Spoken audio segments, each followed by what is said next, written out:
Hello guys, കേഫാല് കൊടുത്താൽ കൊല്ലത്തും കിട്ടുമെന്ന് പറഞ്ഞ പഴഞ്ചൊല്ലിന് നല്ല അർത്ഥം കൊടുത്തോണ്ട് SFI പിള്ളേര്. പക്ഷെ ഇത് ജില്ല തിരുവനന്തപുരമായിരുന്നു. കാരണം ഇടിവള ഇട്ട് മനുഷ്യരെ ഇടിക്കാൻ നടക്കുന്നതും കാക്കിയുടെ മറവിൽ ഗുണ്ടായിസം കാണിക്കുന്ന മിഥുൻ സിവിൽ ഓഫീസറിന്റെ വീട് തിരുവനന്തപുരമായിരുന്നു. അതുകൊണ്ട് തിരുവനന്തപുരം മാള് വെച്ചാണ് തിരിച്ചടി കൊടുത്തിരിക്കുന്നത്. പുതുവർഷ ദിനത്തിലെ ആഘോഷ പരിപാടികൾ സമയം കഴിഞ്ഞും നടത്തിയെന്ന് പറഞ്ഞ വ്യാജ പരാതിയുടെ മറവിലാണ് മിഥുനും പല പോലീസ് ഉദ്യോഗസ്ഥരും അവിടെ വന്നുകൂടിയ സാധാരണക്കാരെ ഉപദ്രവിച്ചും ജീവൻ അപായപ്പെടുത്താൻ ശ്രമിച്ചത്. നമുക്ക് ആ സംഭവത്തിന്റെ വീഡിയോ ഒന്ന് കണ്ടു നോക്കാം.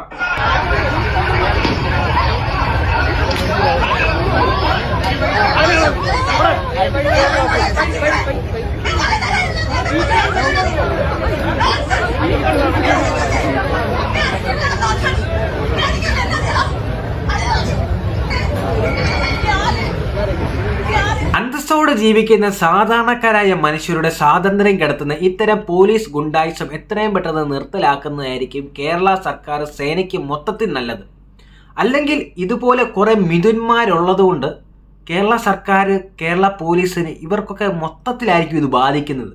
അപ്പോൾ ഇതിനു വേണ്ടി വരുന്ന എത്രയും പെട്ടെന്നുള്ള ആക്ഷൻ എടുക്കുന്നതായിരിക്കും എല്ലാവർക്കും നല്ലത്. അല്ലെങ്കിൽ ഇതുപോലെ മിഥുന്മാരുണ്ടെങ്കിൽ അമ്മാർക്കിട്ടൊക്കെ തിരിച്ചടി കിട്ടിയിരിക്കും. കാരണം ഇതുപോലെയാണ് മിഥുന്മാരുടെ ഓരോ പ്രഹസനവും ജനങ്ങളുടെ മെക്കെട്ട് കയറാൻ വേണ്ടിയാണ് നടത്തിയിരിക്കുന്നത്. അപ്പം നമുക്ക് ആ ഒരു വീഡിയോയിലോട്ട് പോകാം.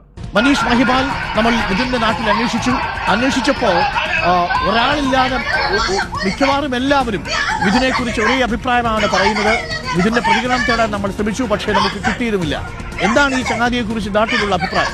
അരുൺകുമാർ, ഇന്ന് വൈകിട്ടാണ് നമ്മൾ മലമുകളിലുള്ള ഈ മിഥുൻ റോയിയുടെ വീട് അന്വേഷിച്ച് അവിടെ പോയത്. മിഥുൻ റോയെ നേരിൽ കണ്ടു, പക്ഷേ പ്രതികരിക്കാൻ തയ്യാറായില്ല. നാട്ടുകാരുടെ മിഥുൻ റോയെ സംബന്ധിച്ചുള്ള അഭിപ്രായങ്ങൾ തിരക്കി. പക്ഷേ ഇടിയനായ ഒരു പോലീസുകാരനെ പറ്റിയുള്ള അഭിപ്രായങ്ങൾ, അങ്ങനെയുള്ള പരാമർശങ്ങളായിരുന്നു നാട്ടുകാർക്ക് മുഴുവനും പറയാനുള്ളത്. അങ്ങനെ അതിലെന്തെങ്കിലും കക്ഷി രാഷ്ട്രീയമോ ഏതെങ്കിലും CPM പ്രവർത്തകനോ അല്ലെങ്കിൽ കോൺഗ്രസ്സുകാരനോ BJP-കാരനോ ഇല്ല. എല്ലാ നാട്ടുകാർക്കും മിഥുൻ റോയിയെ പറ്റി പറയാനുള്ള ഇടിയനായ പോലീസുകാരൻ. 2020 അച്ഛന്റെ മരണത്തിന് ശേഷമാണ് ആ ജോലി മിഥുൻ റോയ്ക്ക് ലഭിക്കുന്നത്. അതിനുശേഷം പിന്നീട് CPO ആണെങ്കിൽ കൂടി നാട്ടിലുള്ള സകലമാന ആളുകളെയും ഏതൊരു വിഷയത്തിനും ഇടിവള്ള ഊരി ഇടിക്കുന്ന ഒരു സ്റ്റൈലാണ് ഇതിനുള്ളത് എന്ന പ്രതികരണമാണ് നമുക്ക് ലഭ്യമായിട്ടുള്ളത്. 2024 ഏപ്രിൽ മാസം 29-നും അവിടെയുള്ള ഒരാളെ ഈ മിഥുൻ റോയ് വാഹനത്തിൽ പോകുന്ന സമയത്ത് റിവേഴ്സ് എടുത്തപ്പോൾ ഒരാളുടെ കാലിൽ കൂടി ആ വാഹനം കയറി. അത് ചോദ്യം ചെയ്ത ആ യാത്രക്കാരനെ അവിടെ ഇട്ട് കുതിരെ തല്ലി. അങ്ങനെ പോലീസുകാരനായതുകൊണ്ട് തന്നെ പരാതി കൊടുത്ത ആദ്യ 2 ദിവസം വട്ടിയൂർക്കാവ് പോലീസ് കേസെടുത്തില്ല. പിന്നീട് 3-ാമത്തെ ദിവസം മിഥുൻ റോയ്ക്കെതിരെ വട്ടിയൂർക്കാവ് പോലീസ് കേസെടുത്ത് 2024 ഏപ്രിൽ മാസം 10-ാം തീയതിയാണ്. അങ്ങനെ നിരവധി സംഭവങ്ങൾ. അതിനുശേഷമാണ് 2024 നെട്ടയം ജംഗ്ഷനിൽ നാട്ടുകാർ തന്നെ പൊതുശല്യം എന്ന രീതിയിൽ നെട്ടയത്തെ ആളുകൾക്ക് ജീവന് ഭീഷണിയാണെന്ന തരത്തിൽ പോലീസ് മൃഗമാണോ മിഥുൻ റോയ്